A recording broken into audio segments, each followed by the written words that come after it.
오늘 뭐 조선주가 워낙에 관심이 많으셨을 것 같아서요. 네, 삼성중공업 가지고 계신 가치주 투자합쇼님, 네, 종목이네요. 가겠습니다. 매수가가 7,440원입니다. 15%인데요. 최근에 LNG 선박 수주가 늘고 있고 유가도 좀 많이 오르고 있어서 기대감이 많으시대요. 중기적으로 좀 투자하려고 하는데 괜찮을지 진단해 주세요라고 남겨주셨습니다. 오늘 7,450원이기 때문에 글쎄요. 네, 오늘 들어가셨는지 아마 어쨌든 지금 뭐 종가와는 크게 변화 없는 가격대에서 들고 있습니다. 김종훈 전문가님. 네. 아까 앞서서 그 오늘장 한마디에서 조선주로 얘기를 조금 해주셨잖아요. 네. 네. 수주 실적이 좋아지긴 하거든요. 많이 받아서 지금 이제 바닥 40~50%까지 올라왔을걸요? 다시 중국 맞아요. 제쳤을 거예요. 네. 네. 그런 기대감도 있고 아직까지 뭐 믿고 갈 만한 주식은 아니다. 조선주가 워낙에 배신을 많이 했잖아요. 네. 근데 할 거였으면은 대우조선해양을 했을 것 같아요. 저 같으면. 선순위는 아니네요.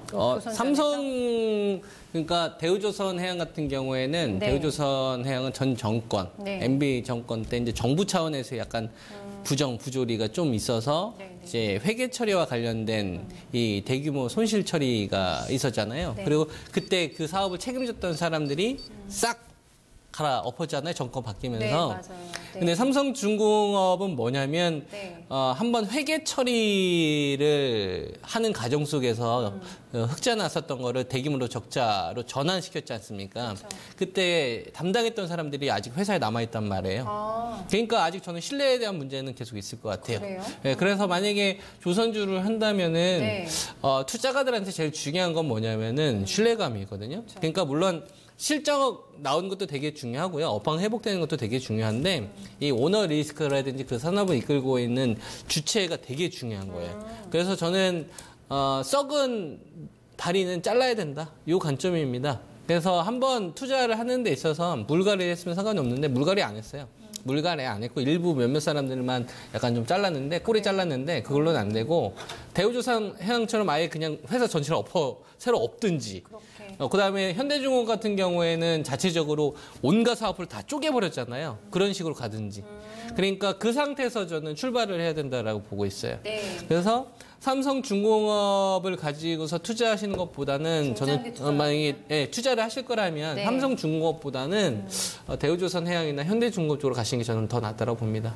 어쨌든 선택을 하셨으니까 전략을 주신다면은 일단 종목 교체 바로 저는 할까요? 바로 종목 교체 의견 드려요. 나와서? 네. 7,440원이면 뭐 큰 손실 아니시잖아요. 네. 지금 매수가 왔다 갔다 하시니까. 네.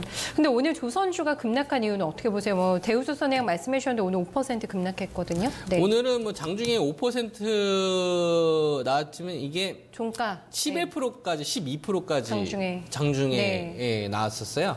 근데 이게 보면은 그게 있어요. 요새 시장 자체가 ETF 시장이 되게 많이 성장했잖아요. 과거와 다르게 네. ETF 시장이 되게 많이 성장을 하다 보니까 약간 지수가 좀 차익 실현 물량 욕구가 강해지는 시점에 하나의 주도 섹터들이 꺾이는 흐름들이 나오면은 네. 연쇄 반응식으로 지금 조정 흐름들이 이어지고 있거든요. 그러니까 조선주 같은 경우도 잘 보면 네.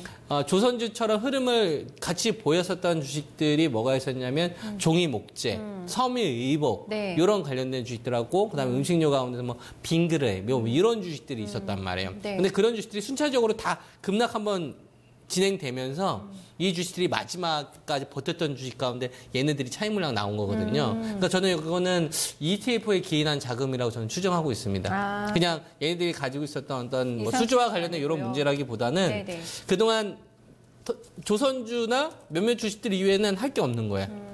그 가운데 시장이 오히려 혼란스러울 때 얘네들밖에 없었는데 네. 시장이 좀 반등되는 포인트들이 종목들마다 좀 나오기 시작을 하니까 이걸 가지고 있었던 일부 자금들이 좀 이탈이 되는 거죠. 그거 이외에는 다른 이유는 좀 못 찾겠습니다. 약간 첨언 해도 될까요? 네네. 왜냐하면 저는 조선주를 저도 많이 보고 있어서. 네. 현대중공업이었나요? 네, 맞습니다. 맞아요? 예. 네.